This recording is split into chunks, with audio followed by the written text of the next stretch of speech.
என் பேர் மஞ்சு. தம்ப்நெயில்ல நீங்க பார்த்திருப்பீங்க. என்னோட ஸ்கின் எந்த அளவுக்கு பிளாக்கா பிக்மெண்டேஷன் ஆயிருந்ததுன்னு. எதனால என்னோட ஸ்கின் இப்படி ஆச்சு? இந்த பிக்மெண்டேஷனுக்காக நான் என்னென்னலாம் ட்ரீட்மெண்ட் எடுத்தேன்? ஹோம் ரெமெடிஸா நான் வீட்ல என்னென்னலாம் ட்ரை பண்ணேன்? இப்படி ட்ரை பண்ணதுனால என்னோட பிக்மெண்டேஷன் எல்லாம் கம்மியாச்சா? இப்ப இந்த பிக்மெண்டேஷனுக்காக நான் என்னென்னலாம் பண்ணிட்டு இருக்கேன் அப்படிங்கிறத பத்தி தான் இந்த வீடியோல நம்ம பார்க்க போறோம். மெனோபாஸ் டைம்ல ஹார்மோன் சேஞ்சஸ்னாலயும் இந்த பிக்மெண்டேஷன் வரலாம். அதே மாதிரி தைராய்டு இருக்கிறவங்களுக்கும் இந்த மாதிரி பிக்மெண்டேஷன் வரலாம். எனக்கு வந்து தைராய்டு கிடையாது. ஆனா ஹார்மோன் இம்பேலன்ஸ்னால எனக்கு இந்த பிக்மெண்டேஷன் வந்திருக்கு. என்ன மாதிரி எவ்வளோ பேரு இப்படி ஒரு ப்ராப்ளத்தினால கஷ்டப்பட்டுக்கிட்டு இருக்கலாம். அவங்களுக்கு ரொம்ப ரொம்ப யூஸ்ஃபுல்லா இருக்கும்னு நினைச்சு தான் இந்த வீடியோவ நான் ஷேர் பண்ணியிருக்கேன். கமெண்ட்ல நெறைய பேரு இந்த வீடியோவ கேட்டிருந்தாங்க. இவங்களுக்கு மட்டும் இல்லைங்க. இந்த வீடியோ பார்க்குற ஒவ்வொருத்தருக்கும் இது ரொம்பவே யூஸ்ஃபுல்லா இருக்கும். இந்த வீடியோவ ஸ்கிப் பண்ணாம பாருங்க. வாங்க இந்த வீடியோல நான் அப்படி என்னதான் ஷேர் பண்ணியிருக்கேன் அப்படின்னு பார்க்கலாம். எனக்கு முகத்துல பிக்மெண்டேஷன் வந்து ஒரு 13, 14 வருஷம் ஆகியிருக்குங்க. சின்னதா மூக்கு மேல ஒரு டாட் மாதிரி தான் வந்துச்சு. அதுக்கப்புறமா 2 கன்னத்துலயும் வர ஆரம்பிச்சது. மூக்கு மேலயும் வர ஆரம்பிச்சது.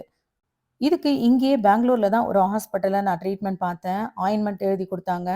1 மாசத்திலேயே கம்மியாக ஆரம்பிச்சது. அதுக்கப்புறமா ஃபுல்லாவே போயிடுச்சு. 1 வருஷம் வரைக்கும் எந்த பிரச்சனையும் இல்ல. மறுபடியும் 1 வருஷம் கழிச்சு வர ஆரம்பிச்சது. அதுக்கப்புறமா ஹோமியோபதி டாக்டர் பார்த்தேன். அதுல எந்த பலனும் இல்ல அப்படின்னு அந்த ட்ரீட்மெண்ட்டும் விட்டுட்டேன். நெறைய பேரு ஆயுர்வேதிக் ட்ரீட்மெண்ட்ட ரெக்கமெண்ட் பண்ணாங்க. அதனால ஆயுர்வேதிக் டாக்டரும் பார்த்தேன். ஆயுர்வேதிக்ல நெறைய கஷாயம் எழுதி குடுத்தாங்க.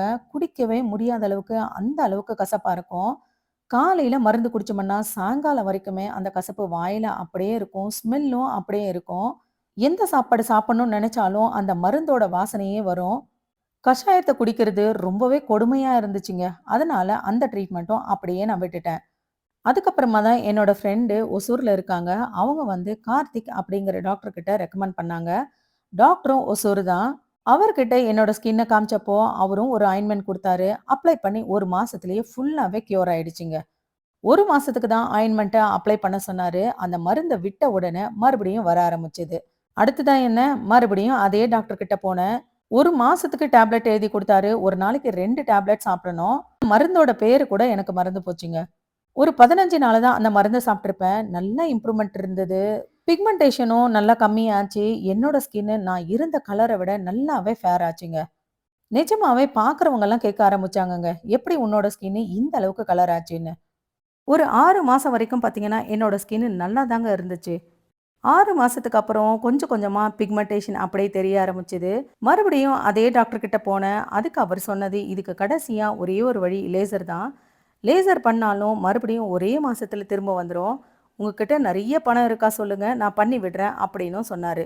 ஒரு 4, 5 சிட்டிங் பண்ண வேண்டியிருக்கும். ஒரு சிட்டிங்க்கு வந்து ₹5000 ஆகும்னு சொன்னாரு. லேசர் பண்ணாலும் சரியாகாது அப்படின்னு டாக்டரே சொல்லும்போது, எதுக்கு பண்ணணும் அப்படின்னு அந்த ட்ரீட்மெண்ட்டும் அப்படியே விட்டுட்டேன். அதுக்கப்புறம் இந்த மாதிரி ப்ராப்ளத்துக்கு நான் ட்ரீட்மெண்ட் பண்றதையே நிப்பாட்டிட்டேங்க. கொஞ்ச நாள் தாங்க மறுபடியும் ஒரு நப்பாசை ஏதாவது ட்ரீட்மெண்ட் பண்ணா சரியாகாதான்னு. அதுக்கப்புறமா தான் வேலூர்ல இருக்கிற சிஎம்சிக்கு நான் போயிருந்தேன். அங்க என்னோட ஸ்கின்ன நான் காமிச்சேன். அங்க வந்து எனக்கு டெர்மடாலஜி வந்து மெலடோன் அப்படிங்கிற ஆயின்மெண்ட் தாங்க குடுத்திருந்தாங்க. 3 மாசத்துக்கு இந்த ஆயின்மெண்ட்ட அப்ளை பண்ண சொன்னாங்க. வெளிய போகும்போது சன்ஸ்கிரீனும் அப்ளை பண்ண சொல்லி அதுவும் எழுதி குடுத்தாங்க. கரெக்ட்டா அவங்க சொன்னது எல்லாமே நான் ஃபாலோ பண்ணிக்கிட்டு தான் இருந்தேன். ஒரு டைம் அம்மா வீட்டுக்கு போயிருந்தேன். ஊர்ல கோவில்ல திருவிழா அப்படிங்கிறதுனால கோவிலுக்கு போனேன். வீட்டுக்கும் கோவிலுக்கும் இருக்கிற தூரம் பார்த்தீங்கன்னா 200 மீட்டர் தாங்க இருக்கும். வெயிலும் காயல, வானம் மூடிக்கிட்டு தான் இருந்துச்சு. சன்ஸ்கிரீனும் அப்ளை பண்ணியிருந்தேன். கோயிலுக்கு போயிட்டு வீட்டுக்கு திரும்பின உடனே என்னோட ஸ்கின் எல்லாம் பார்த்தீங்கன்னா, மருந்து தடவன இடத்துலலாம் கிரே கலரா ஆக ஆரம்பிச்சுது. ஸ்கின் டேன் ஆகுது அப்படின்னு தயிரு, அது இதுன்னு என்னென்னத்தையோ பூசி நான் ஃபேஸ வாஷ் பண்ணேன். அடுத்த 2டே நாள்ல பார்த்தீங்கன்னா, ஆயின்மென்ட் தடவன இடத்துல எல்லாமே பர்ன் ஆன மாரி அப்படியே கருப்பாயிடுச்சுங்க. நீங்க தம்ப்நெயில்ல பார்க்கறது அந்த ஃபோட்டோவ தான். மறுபடியும் வேலூருக்கு போயி அதே டாக்டர் கிட்ட என்னோட ஸ்கின்ன காமிச்சேன். ரொம்ப கேர்லெஸ்ஸா பதில் சொன்னாங்க. "உங்களுக்கு இதெல்லாம் சரியாகணும்னா, வேணும்னா லேசர் ட்ரீட்மெண்ட் வேணா பண்ணிக்கோங்க" அப்படின்னும் சொன்னாங்க. அதுக்கப்புறமா தாங்க இந்த மருந்த பத்தி நான் நெட்ல சர்ச் பண்ணி பார்த்தேன். இந்த மருந்த அப்ளை பண்ண பிறகு நம்ம வெயில்ல போனா நம்ம ஸ்கின்னையே இந்த மாரி ஸ்பாயில் பண்ணிடும்ன்றத நான் பார்த்தேன். இத்தனைக்கும் நான் வெயில்ல கூட நான் போகலைங்க. ரொம்ப நொந்து போயிட்டேன். கிட்டத்தட்ட ஒரு 6 மாசம் ரொம்ப மன உளைச்சல், ரொம்ப மன அழுத்தம். வெளிய எந்த ஃபங்ஷனுக்கும் போக மாட்டேன். யார்கிட்ட பேசினாலும் நிமிர்ந்து கூட பேச மாட்டேன். ஒவ்வொரு முறையும் கண்ணாடியில என்னோட ஃபேஸ பார்க்கும்போதெல்லாம் நான் அழாத நாளே கிடையாது. வீட்ல இருக்கிறவங்கலாம் திட்ட ஆரம்பிச்சுட்டாங்க. "உனக்கு இதெல்லாம் தேவையா?" அப்படின்னு. எங்கள மாரி பிக்மென்டேஷன் வந்தவங்களுக்கு தாங்க அதோட வலி தெரியும். பார்க்குறவங்கலாம் நம்மள பரிதாபப்பட்டு இத பத்தி கேட்கும்போது கூனி குறுகி அப்படியே உடைஞ்சு போயிடுவாங்க. அதனாலேயே தான் நான் நெறைய ட்ரீட்மெண்ட் எடுக்க ஸ்டார்ட் பண்ணேன். நெறைய செலவும் பண்ணேன். இதனால எனக்கு எந்த பிரயோஜனமும் இருந்ததில்ல. 6 மாசத்துக்கு அப்புறம் பர்னான என்னோட ஸ்கின் எல்லாம் கொஞ்சம் கொஞ்சமா சரியாக ஆரம்பிச்சது. அதுக்கப்புறமா தாங்க நான் டிசைட் பண்ணேன். இனிமே எந்த ஹாஸ்பிட்டலுக்கும் இதுக்காக நான் போகவே கூடாது அப்படின்னு. அதுக்கப்புறமா தாங்க ஒரு சின்ன நப்பாசை எங்கேயாச்சும் ஆயுர்வேதிக் டாக்டர் கிட்ட இத காமிக்கலாம் அப்படின்னு யோசிச்சேன். இங்கே பெங்களூர்ல ஒரு பெரிய ஹாஸ்பிட்டல் அந்த இடத்துல தான் என்னோட ஸ்கின்ன நான் கொண்டு போய் காமிச்சேன். அந்த ஹாஸ்பிட்டல்ல எனக்கு ஸ்கின்னுக்கு அப்ளை பண்றதுக்கு எந்த மருந்துமே தரலைங்க. ஃபுட்டுல நம்ம எந்தெந்த சாப்பாட நம்ம எடுத்துக்கணும் அப்படிங்கிற அட்வைஸ் தான் எனக்கு குடுத்தாங்க. இந்த மாதிரி பிக்மெண்டேஷன் பொதுவா ட்ரை ஸ்கின் இருக்கிறவங்களுக்கு தான் அதிகமா வரணும். அதனால அதிகமா நீர் சத்து இருக்கிற காய்கறிகள் நெறைய சாப்பிடணும். தண்ணி நெறைய குடிக்கணும். அதே மாதிரி நான்வெஜ் அதிகமா சாப்பிடக்கூடாது. காரமும் அதே மாதிரி அதிகமா சாப்பிடக்கூடாது. நம்ம ஸ்கின்ன நல்லா மாய்ஸ்சரா வச்சுக்கணும் அப்படின்றத அட்வைஸும் அவங்க எனக்கு குடுத்தாங்க. அப்பதாங்க எனக்கு ஒண்ணு புரிய ஆரம்பிச்சது. நம்மளுக்கு எந்த மாதிரி ஸ்கின் ப்ராப்ளம் இருந்தாலும், நம்ம மேல அப்ளை பண்ற எந்த மருந்தாலயும் அத சரி பண்ண முடியாது அப்படிங்கிறத புரிஞ்சுக்கிட்டேன். நம்ம சாப்பிடுற சாப்பாடு நல்ல ஹெல்தியானதாவும், நமக்கு எந்த மாதிரி பிரச்சனை இருக்கோ, அதுக்கேத்த மாதிரி நம்ம ஃபுட்டும் எடுத்துக்கிட்டா, இத கொஞ்சம் கொஞ்சமா கியூர் பண்ணலாம் அப்படிங்கிறத நான் புரிஞ்சுக்கிட்டேன். கிட்டத்தட்ட ஒரு 3, 4 வருஷமா பார்த்தீங்கன்னா, நான் எந்த ட்ரீட்மெண்ட்டுக்கும் போகல. வீட்ல நான் சாப்பிடுற ஃபுட்டுலயே தாங்க நான் இத கம்மி பண்ணேன். யூடியூப்ல நெறைய விதமான வீடியோஸ் இருக்கு. ஹோம் ரெமெடிஸா இத பண்ணுங்க, அத பண்ணுங்க, இத அரைச்சு தடவுங்க, இத தேய்ச்சு தடவுங்க அப்படின்னு. கண்டிப்பா அடிச்சு சொல்றேன். இது எதனாலயும் இந்த பிக்மெண்டேஷன் போகவே போகாதுங்க. இது இந்த அளவுக்கு நான் ஸ்ட்ராங்கா சொல்றேன்னா, எல்லாத்தையுமே நான் ட்ரை பண்ணி பார்த்துட்டேன். கிச்சன்ல என்னென்ன பொருள் இருக்கோ எல்லாத்தையுமே யார் யார் என்னென்ன சொல்றாங்களோ, அது எல்லாத்தையுமே அப்ளை பண்ணி பார்த்துட்டேன். அது மட்டும் இல்லாம என்னென்ன ட்ரீட்மெண்ட் எடுக்கணுமோ எல்லா ட்ரீட்மெண்ட்டும் எடுத்துட்டேன். இதனால எனக்கு இந்த பிக்மெண்டேஷன் அதிகமாச்சே தவிர, கொஞ்சம் கூட எனக்கு கம்மியும் ஆகல. அதே மாதிரி சரியும் ஆகல. யூடியூப ஓப்பன் பண்ணா இத பத்தி எவ்ளோ வீடியோஸ் இருக்கு. ஒவ்வொருத்தரும் ஒரு ஒரு ஹோம் ரெமெடி சொல்லியிருப்பாங்க. நீங்க எந்த ட்ரீட்மெண்ட் பண்ணாலும் இந்த பிக்மெண்டேஷன் போகவே போகாதுங்க. என்னோட பிக்மெண்டேஷனுக்காக ஹோம் ரெமெடிஸா நான் நெறைய விஷயங்கள் பண்ணேன். கிச்சன்ல இருக்கிற ஒரு பொருளையும் நான் விட்டு வைக்கல. யார் யாரு எந்தெந்த வீடியோல என்னென்ன சொல்றாங்களோ, அது எல்லாத்தையுமே நான் வீட்ல ட்ரை பண்ணியிருக்கேன். எனக்கு ஒரு பிரயோஜனமும் இருந்தது இல்லைங்க. இப்ப நெனச்சா கூட எனக்கு சிரிப்பா வருது. நான் இதெல்லாம் பண்ணேனா அப்படின்னு. நான் அப்படி வீட்ல என்னதான் பண்ணேன்னு பார்க்கலாமா? வாங்க. என் கையில இருக்கிற வுட் பார்த்தீங்கன்னா, ரெட் சாண்டல். இத தேய்ச்சு முகத்துல பிக்மெண்டேஷன் இருக்கிற இடத்துல தடவுனா, கொஞ்சம் கொஞ்சமா கம்மியாகி சரியாயிடும் தான் YouTubeல பார்த்தேன். அதனால இத வாங்கிட்டு வந்து தேய்ச்சு நான் என்னோட ஃபேஸ்க்கும் அப்ளை பண்ணேன். இத நம்ம தேய்ச்சோம்னு வச்சுக்கோங்க, இதோட கலரே பார்த்தீங்கன்னா, நல்லா ரெட் கலர்ல வரும். பாருங்க எந்த அளவுக்கு ரெட் கலரா இருக்கு. கிட்டத்தட்ட ஒரு 3 மாசத்துக்கு இத அப்ளை பண்ணேன். தேய்ச்சு தேய்ச்சு என் கை தேய்ஞ்சது, கட்டையும் தேய்ஞ்சது. ஆனா என்னோட பிக்மெண்டேஷன் சரியே ஆகலைங்க. அடுத்ததா YouTubeல ஒரு ஆயுர்வேதிக் டாக்டர் சொன்னது தான் இது. இதையும் நான் ட்ரை பண்ணேன். கொஞ்சமா பால்ல 2 பாதாம வச்சு நல்லா இதுல தேய்க்கணும். இப்படி தேய்க்கிறப்ப நமக்கு கிரீம் மாதிரி ஒரு பேஸ்ட் கிடைக்கும். இந்த பேஸ்ட்ட நமக்கு பிக்மெண்டேஷன் இருக்கிற இடத்துல தடவுனா, கொஞ்சம் கொஞ்சமா ஃபேட் ஆகி அப்படியே சரியாயிடும்னு சொல்லியிருந்தாங்க. இதையும் நான் ஒரு 3 மாசத்துக்கு தேய்ச்சிருக்கேன். இதே மாதிரி ஜாதிக்காயும் நான் ஒரு 3 மாசத்துக்கு தடவிருக்கேன். எந்த ஒரு பிரயோஜனமும் இருந்ததில்லைங்க.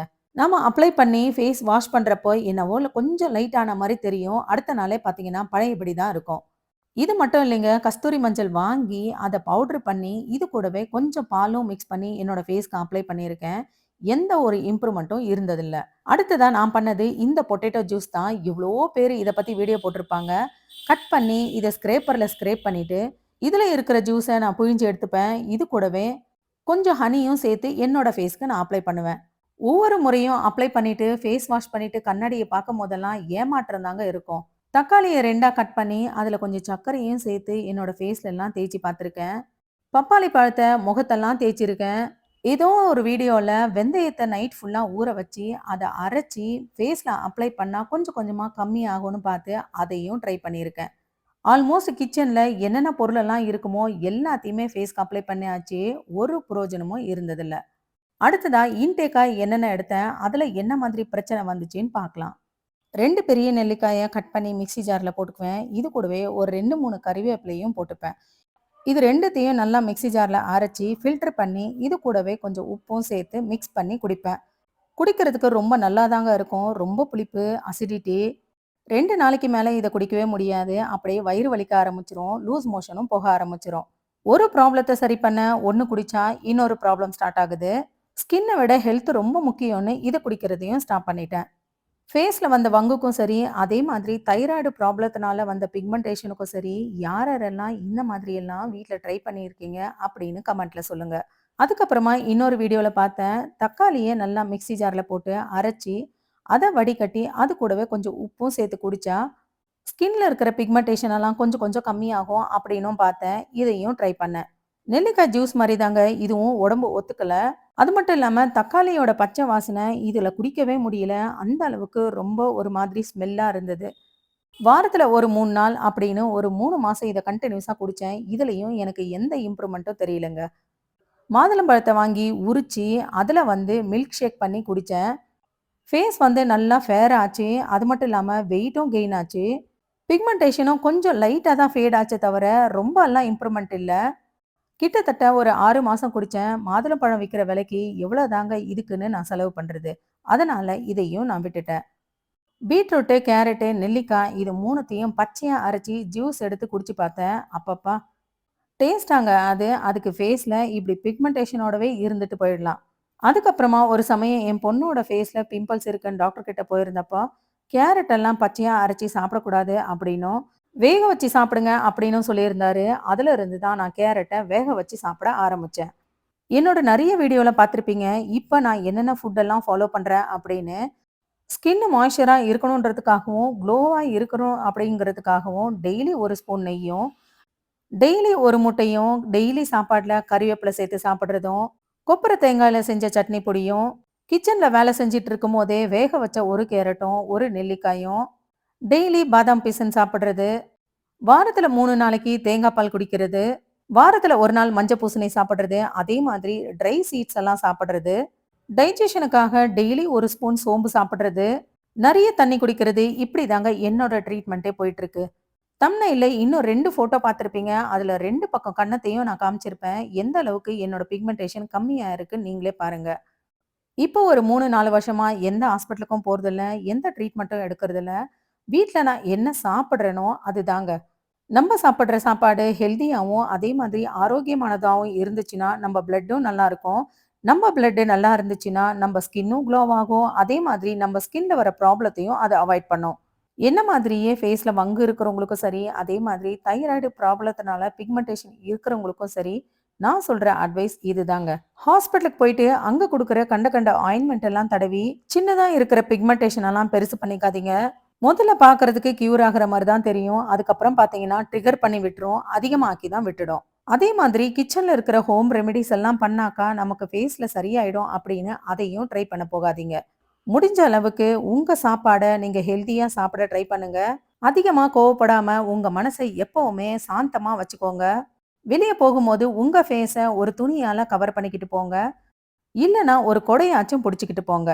நமக்காக நாம செய்ய வேண்டியவை அப்படிங்கிற ஒரு வீடியோல என்னோட ஸ்கின் கேருக்கு நான் என்னென்னலாம் பண்றேன் அப்படிங்கிறத நான் ஷேர் பண்ணியிருக்கேன். இந்த வீடியோவ பார்க்குறவங்க அந்த வீடியோவும் சேர்த்து பாருங்க. உங்களுக்கு ரொம்ப ரொம்ப யூஸ்ஃபுல்லா இருக்கும்.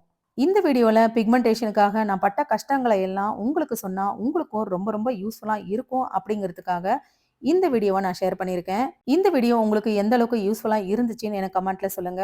அடுத்ததா இன்ட்ரஸ்டிங்கான ஒரு வீடியோல நம்ம மீட் பண்ணலாம். Thank you.